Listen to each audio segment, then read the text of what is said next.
Hi there, welcome to No Nonsense Whiskey. My name's PF, and on today's episode we've got something a little bit different to my normal review style. This right here is a Mackmyra private cask, and we'll get onto the actual bottle in a moment. Before I get onto that bottle, I want to talk a little bit about this kind of process of Mackmyra private casking, as it might be of interest to you, the discernible viewer. Before we do that, let's have a little pop of this and pour some in the glass so that can rest. Oh, it's a shame. That can rest while we are talking about the procedure. Now, private casking isn't a new thing, but Mackmyra are doing it in a more affordable way, especially in the UK, which you can now get hold of these casks pretty easily.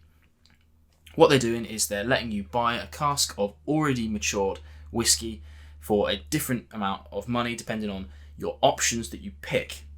But you can pretty much just go on their website and see what they've got available at any one time.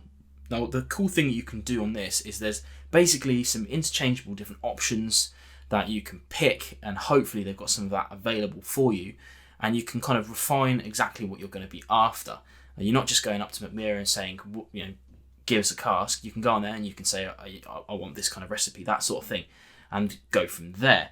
Pretty affordable as well. It's around about $3,000, depending, $2 to $3,000, depending on the cask type and age and things like that. But all of them are going to be a minimum of 3 years. This one here is a 6, but again, we'll get into that a bit later. So, you've decided to buy the cask, so you go on the website, you go and have a look at what you got. So the first choice you need to kind of decide upon is your recipe. They do two. They call it the elegant and the peated, but essentially that's peated and non-peated. Elegant is just their word of saying non-peated, but straight away you can kind of decide whether you're into that peated or not. That's your kind of divider. Then you want to choose your cask type. Now this is where things get really interesting, because you can have things like a virgin American oak, you can have an ex-bourbon, you can have what they call a gravity cask, which is literally an ex-bourbon cask but with the ends changed for Swedish oak, like it's on its side, so it's going to be interacting with that a little bit. Or you can go full Swedish oak, which is what this is again. And finally, you can pick which distillery that this liquid came from. Now, at the moment, they have two distilleries. So they've got the original Mackmyra distillery, and then they've got the new Gravity distillery, which I've talked about in some of my other videos. But you can go and check out some other YouTube videos on the Gravity distillery. It's really nice. One day I hope to visit it, and when I do, I'll do a proper video on it, and we can talk about it then, because it's a real good feat of engineering. Again, it's not a completely new idea, but it's kind of novel for the whiskey industry. I digress. So, that leads me on to this bottle here. All of those different choices have come into play, and I now have a whiskey called the Beach Hut Man.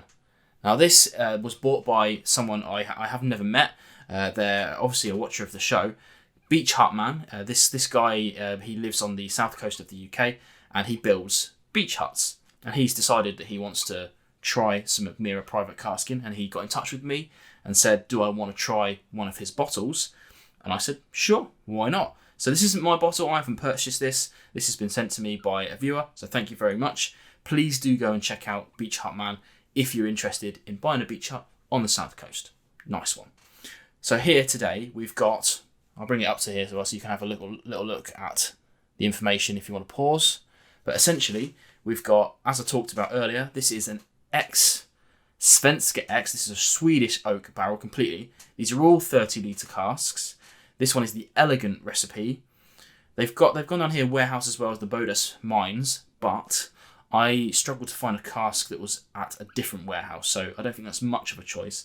This one was distilled at the Mackmyra distillery, not the Gravity distillery as well. We've also got a fill date and a bottle date as well. A final ABV of 48.1, which is pretty good. And of course, these are all half-litre bottles. But clearly here, he got 58 bottles out of his 30-litre cask. Those who are good at maths will know that that's 29 litres. So they only really lost about a litre over that 6 years, which I think is pretty cool. Pretty cool. Not sure what the cost per bottle is in the end, but I don't think that really matters. Once you've kind of made that decision to purchase a cask, you're on board, aren't you? You're on board. So yeah, that leads me to this little beauty here. And as you can see, it's a single cask whiskey essentially. It's not cask strength, but this is all natural colour, etc., which is cool. And you guys know I like Mackmyra, so this is going to be very interesting. So I'm hoping this is going to be a little bit different to their kind of core range, let's say. A little bit different. Let's try on the nose then.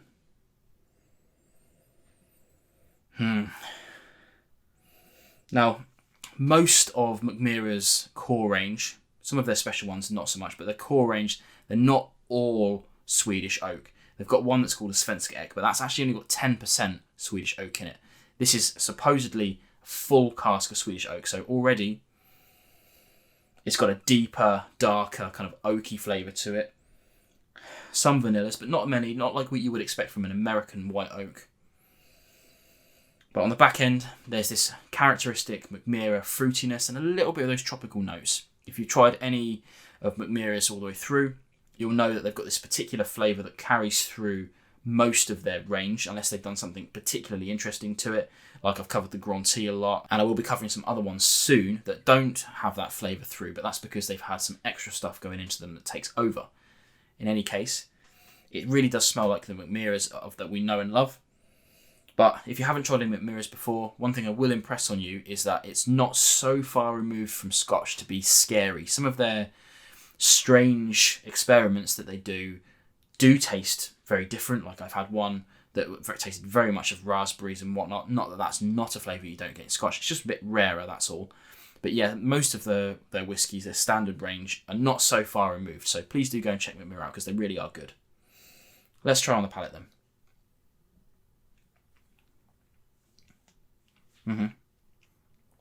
Now, because it's 48%, it's not like overbearing, but here's the cool thing. It's got a really nice mouthfeel almost immediately. Things are translating over from the nose, stuff like those vanillas and those oaky elements, but on the back end there's a spiciness, this kind of almost pepperiness, this cinnamony flavours, really understated cinnamon, higher on the peppers. And the fruitiness is coming through as well. It's just really well-rounded, actually. This is kind of something that you would think you would get from like a blend, but for a single cask whiskey, really well-rounded. The finish is pretty long. It's kind of medium long in length. Nice and spicy and full. Very fruity all the way through. Now for me, an absolute winner. Really happy with that. So thank you, dude, for sending me that across.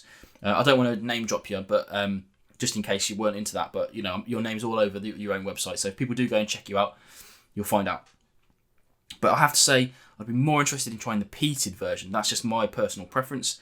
But I do like Mackmyra, and this is right up my street in terms of trying Mackmyra. I'm going to really enjoy drinking this whiskey. I don't think it's going to last very long, to be honest. I might hide it for myself, but I might just enjoy it because it's pretty damn good. Now, I've obviously been somewhat interested in purchasing casks, just trying to find the right time, really, basically, because it's an expensive endeavour. So one day I might do it. Mackmyra seems to be a great way of doing that for a very reasonable cost because they're using the smaller casks. Yes, it's still a lot of money, but because they're using the smaller casks, you're getting a richer whiskey quicker, is the way to say that. You know, after only 6 years, it kind of competes with stuff that's at least a decade old that we would normally try.